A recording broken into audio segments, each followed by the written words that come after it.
Good morning, one and all. Today we are going to discuss about the frequency of induced EMF and EMF equation of alternator. Okay, understand, ma? First, what is the frequency of induced EMF? Okay, that will be derived. Okay, before going to determine the frequency of induced EMF, first, what is the difference between the stationary magnetic field versus rotating magnetic field? Okay, there is a small difference between the DC generator and the AC generator. Okay, what is the small difference in between DC to AC generator? That is in the case of a DC generator, we are using the rotating stationary magnetic field. Okay, but in the case of AC generator, we are using the rotating magnetic field. Okay, what is the basic difference between the stationary magnetic field and the rotating magnetic field? Okay, first coming to the stationary magnetic field. Okay, in this case, we are using the floor for slip rings. Okay, in the case of a stationary magnetic field, we require the 4 slip rings. But in the rotating magnetic field, we are requiring the 100 slip rings. Okay, therefore, in the stationary magnetic field, heavy armature current is passes through these slip rings. And in the case of a rotating magnetic field, very low field current is passes through that slip rings. Okay, in the case of a stationary magnetic field, more sparking at the slip rings. The sparks that will be obtained in the case of a slip rings in the stationary magnetic field. Okay, in the case of a rotating magnetic field, no sparks that will be obtained at the slip rings. There is no sparks that will be obtained at the slip rings. Okay, therefore, in the stationary field system, the armature supply is taken through the slip rings. Therefore, the current flowing through the armature is taken through the slip rings. Okay, in the case of a rotating magnetic field, the armature supply is taken through the fixed connection. Okay, therefore, it will be taken through the fixed connection. Then the capacity is limited to the 30 kilovolt amperes. Therefore, the stationary field system capacity is 30 kilovolt amperes. Okay, therefore, it can be designed to any capacity. The rotating magnetic field system is used for any capacity. Okay, in this case, the voltage is limited to 400 volts. Okay, in this case, the voltage is limited to the up to 400 volts only. For low voltages, we are using the stationary field system. Okay, therefore, for high voltages, we are using the rotating field systems. Okay, this will be having the low efficiency and rotating field system having the high efficiency, and stationary field system having more maintenance and it requires the less maintenance. Okay, this is the basic comparison between the stationary field system and also the rotating field system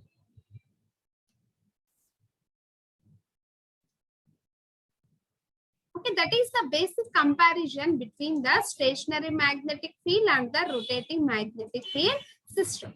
Okay, next coming to the frequency of induced EMF. Okay, what is the frequency in the case of an alternator? Okay, consider an alternator whose rotor is driven at a constant speed of n rpm. Therefore, the rotor is driven at a constant speed of n rpm. Therefore, P is equal to the number of poles in the alternator and F is equal to the frequency of generator voltage in hertz or the cycles per second. Now we are writing the number of cycles for induced EMF per second is equal to, there is a formula for calculating the number of cycles that will be induced, that is number of cycles by revolutions into number of revolutions by seconds. Number of revolutions by seconds. Okay, number of cycles per revolution is equal to number of pairs of a poles, that is P by 2. The number of cycles per revolution is equal to number of cycles per revolution is P by 2. Okay, this is the P by 2. Okay, number of revolutions per second is n by 60. Number of revolution per second is n by 60. Therefore, this is the p by 2 and this is the n by 60. We are substituting these two equations in this equation. Then the frequency of the induced EMF. Then we are calculating the frequency of induced EMF, that is equal to p by 2 into n by 60. That is equal to p by 2 into n by 60. Then we obtain Pn by 120. Then we obtain Pn by 120. For a given alternator, the number of poles is fixed. Okay, for a given alternator, the number of poles, that means the P is fixed. Okay, in order to generate the power at a specific frequency, the machine is to be run at a definite speed. Okay, therefore the machine is run at a definite speed. Okay, therefore the P is fixed. Therefore the frequency that will be depending upon the speed. Okay, therefore we are running the machine at a definite speed. Okay, which is termed as the synchronous speed. Definite speed is termed as the synchronous speed. Okay, that means ns. Okay, definite speed means the synchronous speed, that will be represented as ns. Therefore ns is the synchronous speed. Okay, in this case, the P is the fixed value and then it will be depending upon the speed. Okay, therefore the machine is run as a definite speed. Okay, therefore the machine is run as a definite speed. Okay, which is termed as the synchronous speed. Which is termed as the synchronous speed. Okay, clear, ma? Next, what is the EMF equation of an alternator? Okay, we already calculate the EMF equation of generator and transformer. Okay, similarly we are calculating the EMF equation of alternator. Okay, therefore alternator is also called as the AC generator or the synchronous generator. Okay, we already well known about the alternator is also called as the AC generator or the synchronous generator. Therefore we are calculating the EMF equation. Okay, before going to derive the EMF equation, you know the following terms. Okay, understand, ma? We know the following terms. Okay, that is consider a three-phase alternator. Consider a three-phase alternator. Therefore P is equal to the number of poles. Therefore, where P is equal to the number of poles and N is the driven speed in the RPM and E is the RMS value of induced EMF per pole in volts. Units is volts. Speed units is RPM and P is the number of poles. Okay, therefore E is equal to the RMS value of induced EMF per pole in volts and pi is the average flux per pole in Webers and pi is the average flux per pole in Webers. Therefore Z phase is equal to the number of stator conductor per slot. And then T phase. Okay, therefore number of turns per phase. T means the number of turns per phase.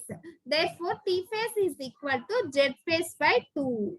Therefore turns is equal to Z by 2. Z is the number of conductors. Conductors by 2 means the number of turns. Okay, therefore F is the frequency of induced EMF. Units is Hz. Okay, the frequency of induced EMF, therefore units is Hz.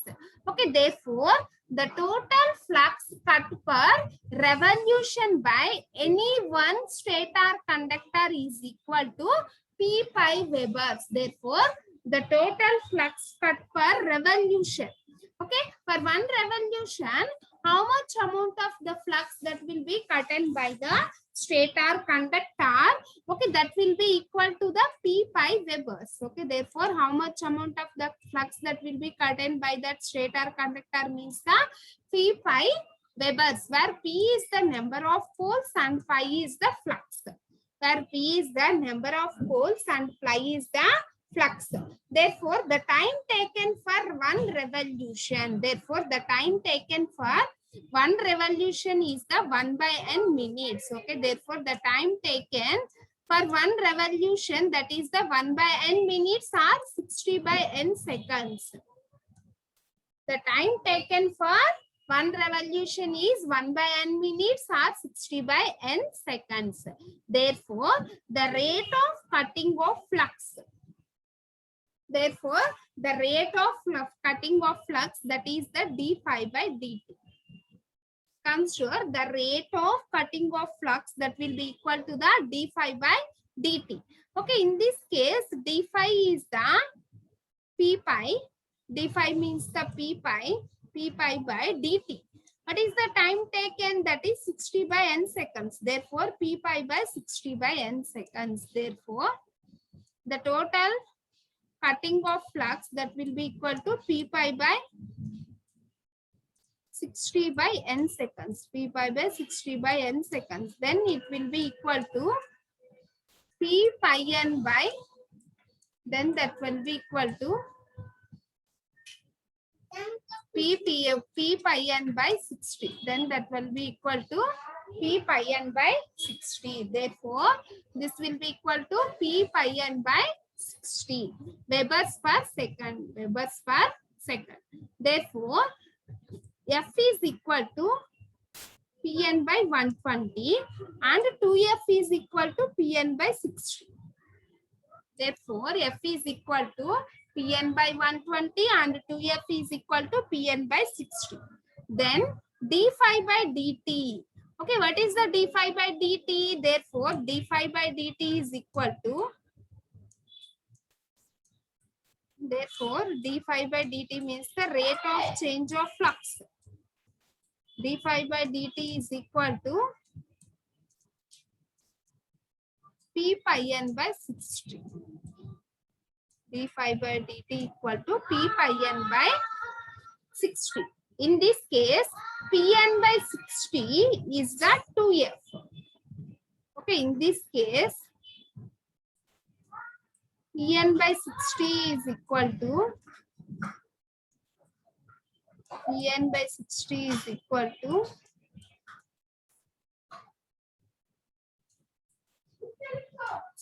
2F. Okay, in this case, Pn by 60 is equal to 2F. Okay, we are substituting Pn by 60, that will be equal to 2F. Therefore, 2F into pi. Therefore, this will be equal to 2F into pi. That 2 pi F. 2 pi F. Okay, therefore, according to the Faraday's second law of electromagnetic induction, therefore, according to the Faraday's laws of electromagnetic induction, the average value of EMF induced for each conductor, that is 2F pi volts. Okay, therefore, the average value of induced EMF per phase. Okay, per phase means then it will be written as, that is 2F pi Z phase. 2 pi F Z phase. Therefore, the average value of induced EMF per phase is equal to, Z phase is equal to 2 into T, where T is the number of turns, Z is the number of conductor. Okay, in this equation, we are consider, that is Z phase. Z phase is the number of conductors. Number of conductors is equal to 2 into number of turns. T phase is the number of turns. Okay, we are substituting, instead of Z phase, that will be equal to 2F pi into 2T phase, into 2T phase. Okay, therefore, the RMS value of EMF per phase. Therefore, we are writing the RMS value of EMF per phase. Okay, therefore, 2 into 2, we are considered, that is the 4F pi T phase. Okay, then this will be converted into the RMS value, that is the form factor into average value. Okay, therefore, this is the average value. Okay, therefore, this is the average value. Then this will be multiplied with the form factor. What is that value? That is 1.11. Okay, therefore, when we are multiplying with the form factor, therefore, the RMS value of EMF induced is equal to the form factor into average value. Okay, what is the form factor? That is 1.11. 1.11 into average value. Okay, what is the average value? 2 into 2, 4. F, 5, T phase, where T is the number of turns. T is the number of turns. F is the supplied frequency. 5 is the phase angle. And this is the form factor. Then we obtain the RMS value of EMF induced is equal to 4.44 pi f T phase. Okay, this is the RMS value of induced EMF in the case of a alternator. Okay, in a particular alternator, the space distribution of the field flux is not purely sinusoidal. Okay, it is having the some distortion, and moreover, in particular alternator, short pitch winding is used. Okay, therefore, the output of alternator is not purely sinusoidal. So, for we are obtaining the some distractions. Okay, for practical alternator, then we are using the short pitch winding. Therefore, we are using the short pitch winding. Why? Because means, okay, the actual EMF that is induced in somewhat less than the EMF that is arrived. Okay, therefore, by inserting the pitch factor and or Croding factor or coil span factor, okay, therefore that will be represented as Kc, Kp. And distribution or the breadth factor, that is Kd and the Kb in the above equation. Okay, therefore the output for this alternator is not sinusoidal. Then we are using the some short pitch windings in the practical alternator. Okay, therefore by inserting the pitch factor or the distribution factor or the breadth factor in this above equation. Therefore, while we are inserting that pitch factor or the distribution factor in this equation, that will be written as the RMS value of EMF per phase, including the winding factor. When we are considering the winding factor, why? Because we are considering that winding factor for that alternator. That means, okay, the output of the alternator is not exactly sinusoidal waveform. Okay, for obtaining that purely sinusoidal waveform, we are using the some pitch factor and the distribution factor. Okay, that factor is called as the winding factor. Therefore, for considering this winding factor in this RMS value of EMF induced equation, therefore, the RMS value of induced EMF per phase, including the winding factor, that will be equal to 4.44 pi f T phase into Kw, where Kw is the winding factor and T is the number of turns, F is the frequency, phi is the angle. Therefore, Kw is equal to, that is the winding factor. Therefore, Kw is equal to pitch factor, that means the Kc or the coil span factor, Kc into Kd, where Kd is the distribution factor or depth factor. Kd is the distribution factor. Okay, this is the winding factor. This winding factor is multiplied with the RMS value of induced EMF. Then the alternator output is obtained, that is purely sinusoidal. Okay, understand ma? When we are multiplying the pitch factor with this RMS value, okay, then we obtain the purely sinusoidal output. Therefore, what is the EMF equation for that alternator? That is E. Okay, what is the EMF equation? That is E is equal to 4.44 pi f T phase into Kw. Okay, pi f T phase into Kw, where Kw is the winding factor. Then we are consider Kw is equal to Kc into Kd, where Kc is the pitch factor and Kd is the distribution factor. For obtaining the purely sinusoidal waveform, we are multiplying the winding factor with the RMS value of EMF induced in the case of a alternator. Okay, clear ma?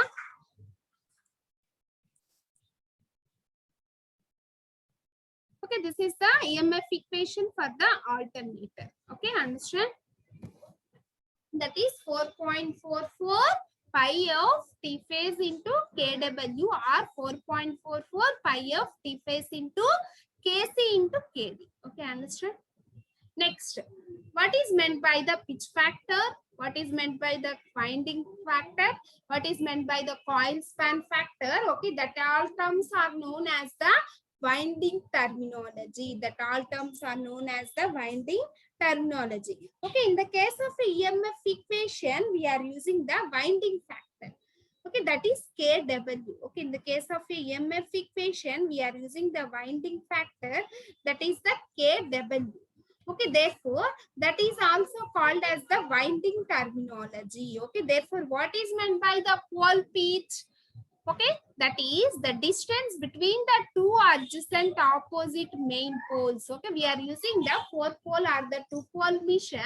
Okay, therefore, the distance between the two opposite poles, main poles, by the number of armature conductors. Okay, the distance between the two opposite poles by number of armature conductors. Then it is called as the pole pitch. Then it is called as the pole pitch. Next, what is meant by the coil span? Okay, next we calculate what is meant by the coil span. Okay, therefore, the distance between the two coils starting and ending conductors. Okay, therefore, what is meant by the coil span means the distance between the two coils starting and the ending conductors. Okay, therefore, the distance between any two conductors is called the slot angle, that is the beta. Okay, therefore, the distance between any two conductors is called as the slot angle, that is the beta. Therefore, short pitch angle is equal to short chord slots into beta. Okay, in the distance between the two coil sides of the coil, that is coil span is equal to 1 pole pitch. Okay, that is the coil span is equal to 1 pole pitch. Okay, that will be equal to 180 degrees electrical. It is called as the full pitch winding. Therefore, it is called as the full pitch winding. Okay, therefore, if the distance between the two coil sides of a coil, then the coil span is less than 1 pole pitch. Therefore, the coil span is less than 1 pole pitch, that is 180 degrees electrical. Okay, that is the coil span means the distance between the two coils, that is 180 degrees electrical. Then it is called as the short pitch path or the fractional chord winding. Okay, it is called as the short pitch path or the fractional chord winding. If the winding is short pitched by one slot, then the short pitch angle alpha is equal to the slot angle beta. Therefore, the alpha is equal to the slot angle beta. Then we are considering the alpha is equal to 2 beta. Then we are considering it is the short pitch by 2 slots. Then alpha is equal to 2 beta.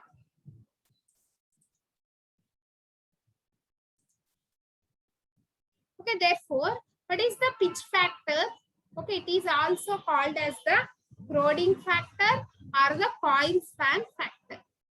What is meant by the pitch factor and what is meant by the Broding factor and what is meant by the coil span factor? Okay, first pitch factor. It is the ratio of vector sum of EMF induced in the two coil sides of a coil and their arithmetic sum. Okay, this is the coil 1 and this is the coil 2 and this is the coil 3.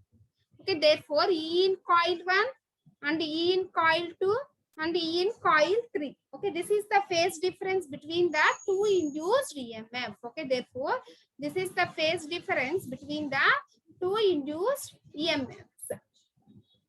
Okay, therefore, it is the ratio of vector sum of EMF induced in the two coil sides of the coil. EMF induced in the two coil sides of the coil to their arithmetic sum. Okay, to their arithmetic sum, then we obtain the pitch factor. Okay, this is the north pole and this is the south pole. This is the distributed winding. Okay, this is the first winding, second winding, third winding. This is the connection for that winding. Okay, therefore, it is the vector sum of EMF induced in the two coil sides of a coil or the arithmetic sum of the coil.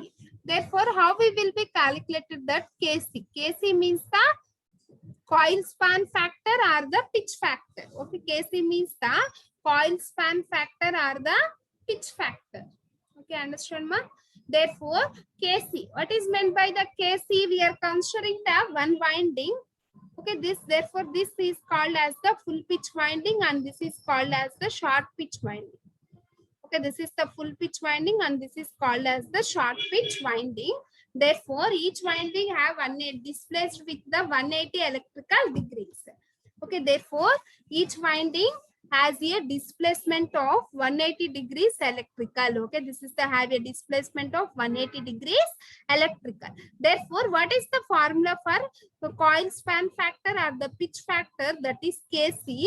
That will be equal to the vector sum of induced EMF per coil by arithmetic sum of induced EMF per coil. Okay, it is the ratio of vector sum of induced EMF per coil to the arithmetic sum of induced EMF per coil. Okay, therefore Kc is equal to the vector sum of induced EMF per a coil and arithmetic sum of induced EMF per a coil, or it is also denoted as, that is Kc is equal to voltage induced in the short pitch winding to the voltage induced in the full pitched winding. Okay, it is the ratio of voltage induced in the short pitch winding to the voltage induced in the full pitched winding. Okay, understand, ma? This is the pitch factor or the coil span factors.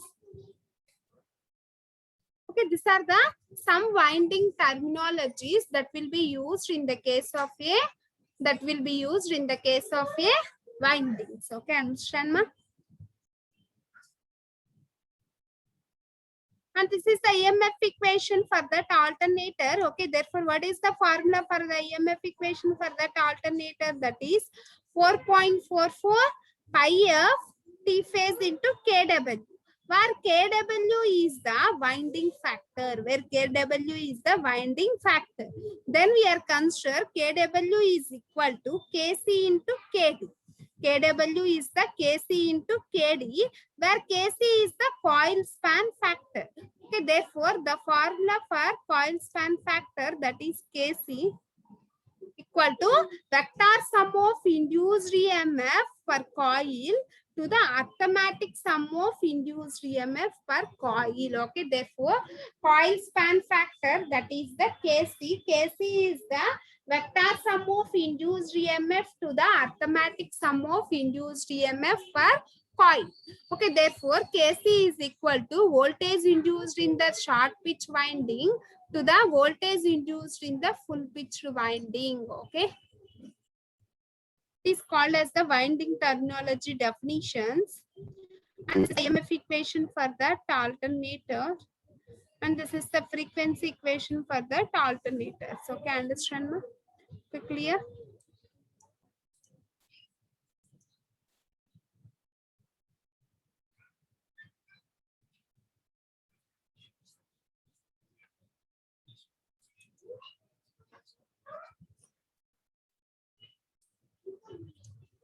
This is a very important derivation for calculating how we will be calculated that induced EMF in the case of an alternator by using this formula. Okay, that is 4.44 pi f T is the turns ratio and kW is the winding factor, that is Kc and the Kd.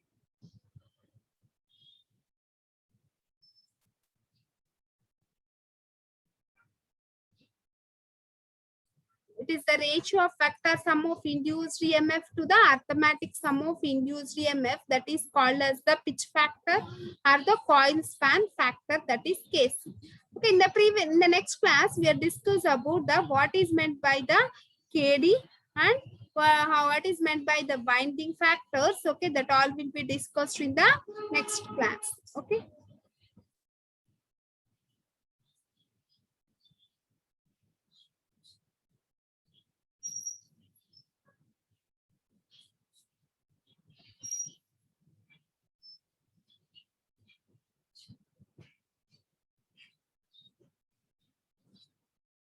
Therefore, in the case of a alternator, okay, the rotating magnetic field is produced.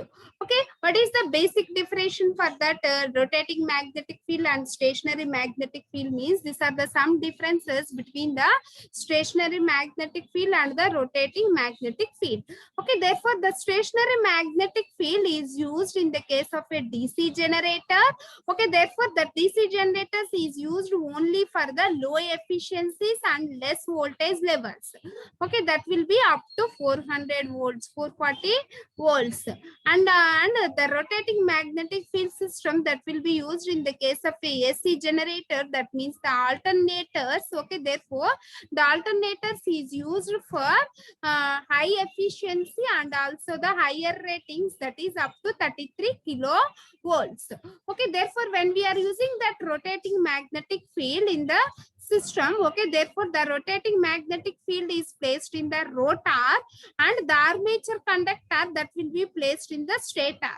Okay, therefore the stator is the stationary part of an alternator and rotor is the rotating part of an alternator. That means when the rotor is rotated, automatically the magnetic field is rotated. Okay, therefore then it is called as the rotating magnetic field. Okay, how that rotating magnetic field will be produced, how the EMF that will be produced, that will be depending upon the rotation of that rotor.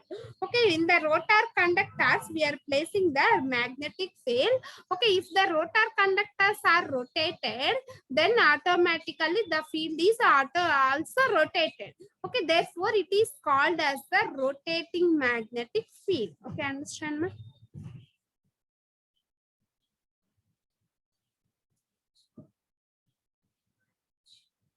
Okay, this is the basic difference between the stationary magnetic field and the rotating magnetic field. And this is the formula for calculating the frequency in the case of an alternator, that is Pn by 120.